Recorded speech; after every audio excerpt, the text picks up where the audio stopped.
One day, I got a call from my friend N. N said I'm moving house. I wondered if N could move even though he had no money, so I asked him, "Where are you going to move to?" He replied, "Shimoki Tazawa." Shimoki Tazawa is popular among young people in Japan, and the rent is high. I wondered why he could move to Shimoki Tazawa, and said he found a good property. So I asked him what kind of property it was. And he said it was a 2-story apartment. Room 201. What's good? I asked him. Everything except room 201.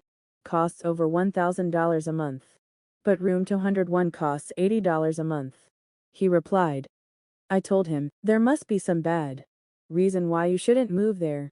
But he said, I have no money. So I will move there. Japanese real estate agents have an obligation to explain properties with explanations.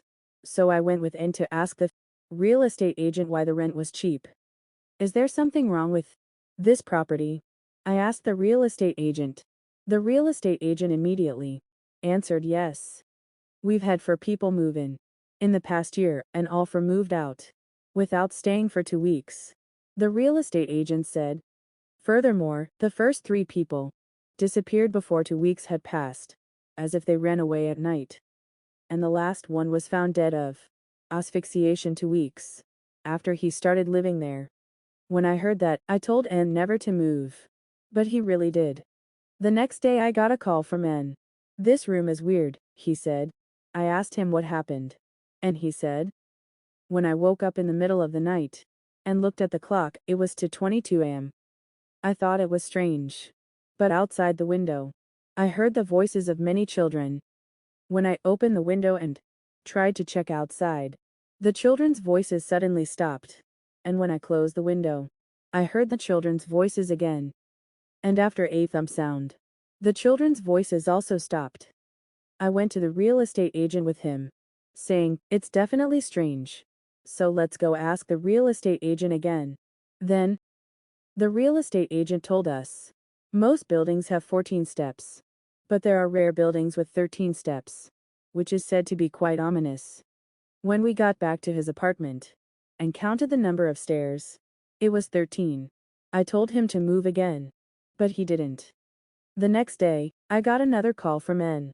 He said, yesterday I woke up at 2:22 am and heard children's voices outside the window. And then I heard thump, thump. So I understood everything. That thump is the sound of something coming up the stairs. And for 2 weeks, something is coming up the stairs and into the room. So no one can stay here for 2 weeks. I told him to move out, but he said, I just have to put up with it for 2 weeks. According to N, the sound of thump increased day by day. Then, on the 13th day, after moving in, I got a call from N. No more, he said. What happened? I asked. He answered. Yesterday I heard several adults going up and down the stairs repeatedly, followed by repeated banging on room 201.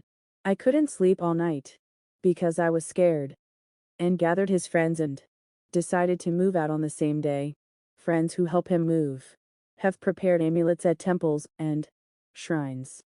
In the end, it took some time to move, and it was around 7 p.m. We had time before 2 a.m. So we slowly prepared to move. Suddenly the electricity went out. The breaker has tripped. Only N knows where the breaker is. So everyone told N to fix the breaker. But he didn't answer. As time passed, and my eyes adjusted to the darkness, I could hear N crouching and growling. We all carried N on our shoulders and rushed out of the room to call an ambulance. N survived. Later, when I asked N about it, he found that the amulet that everyone had gathered before moving was compressed to the point where it would be impossible for a human being to do so, and was stuck in N's throat. If N had lived in that apartment for 2 weeks, he would have suffocated. If you ever have the chance to live in Japan, you might want to count the number of stairs before renting an apartment. Thank you for watching.